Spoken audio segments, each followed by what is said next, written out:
This is my June update. I know I didn't do one for May. One of the reasons was I was on vacation. The other one was I just had some hectic hours and it just never got done. Here we are in June, and one of the biggest questions was, why haven't I been at Nelson Park? Well, there are two reasons why. Number one of my co-workers is on vacation, and I've been covering for him, and I tell you what, the hours have just been whacked out. What I'm working this week is just a totally irregular schedule. Things are going to normalize next week, and when they do, then there'll be a better chance of me going out to Nelson Park. Number two, I don't know whether you saw this, a couple of days ago I posted a video of the radar from the National Weather Service. I actually have video of the event that was occurring when that radar shot was taken, and I'm going to post that up in a day or two.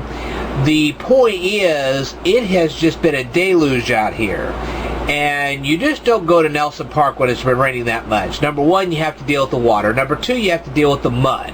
Number three, you have to deal with the mosquitoes. Well, I'm not dealing with any of those.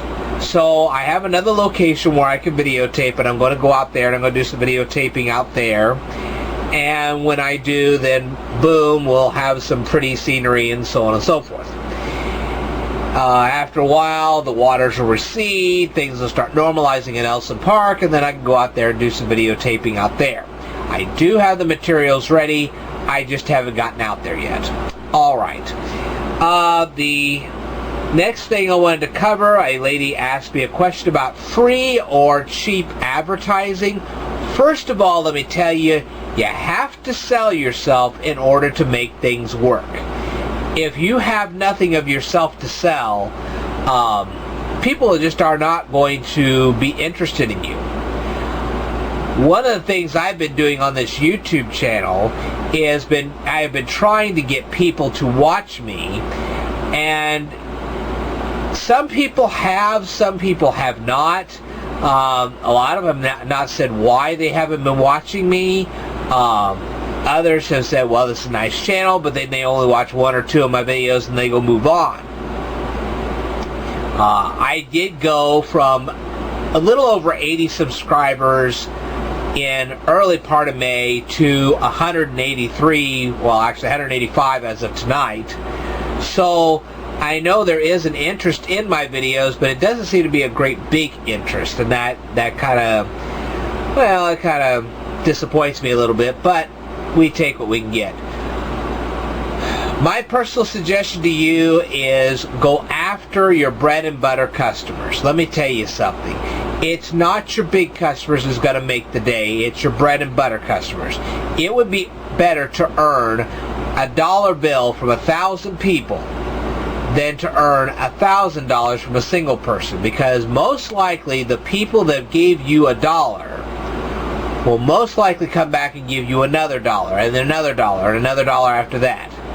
Your bread and butter customers are what makes your business flow, and if it's not for them, you're pretty much done for. Okay, somebody may spend $1,000 on you once, but they may not do it again.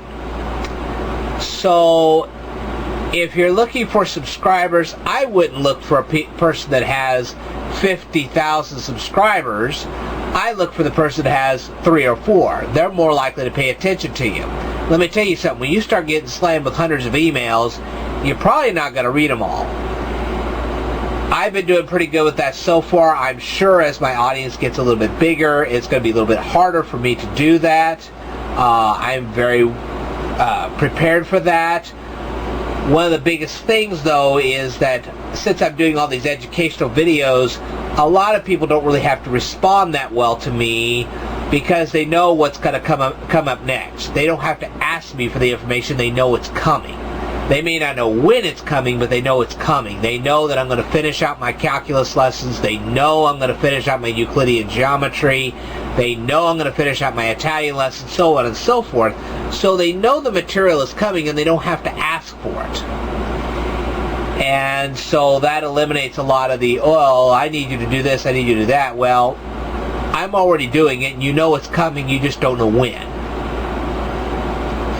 So, yes, I've had some people comment to me, and fine, that's great. I love hearing from you people, but for some of the topics, you don't really have to, you know computer tech is coming. I'm bringing it to you live. All right, so if I were you, I wouldn't pick some top-rated newspaper or a radio station or whatever to advertise whatever you're trying to advertise. Instead, what I would do is find dozens of little tiny newspapers and place classified advertising with them. Then you'd be better off. Anyway, that's just my personal viewpoint. I plan to do some advertising with some local newspapers myself to let people know about my YouTube channel, and that's my best advice to you. There is no such thing as a free ride. There are lots of cheap rides, but either you will work for what you're wanting, or you will flat out pay in the line of advertising. One way or the other, you have to work at this in order to get the recognition that you want. As for TeacherTube, I have been watched about 125,000 times, which is good, but I'd like to see more viewership there. I will be posting more videos over there soon. It's just a matter of time. Not really too much more to say. I've just been cooking, and I've been busy at work and so on and so forth, so I really haven't had the time to sit here and do these kind of videos for you guys as I wanted to. When my hours begin to normalize, more will be done. It's just that simple. Also keep in mind that the material I'm covering is a lot more complicated these days, so therefore. Alright, if anybody wants to leave me a comment or a video response to this, right here, go right ahead.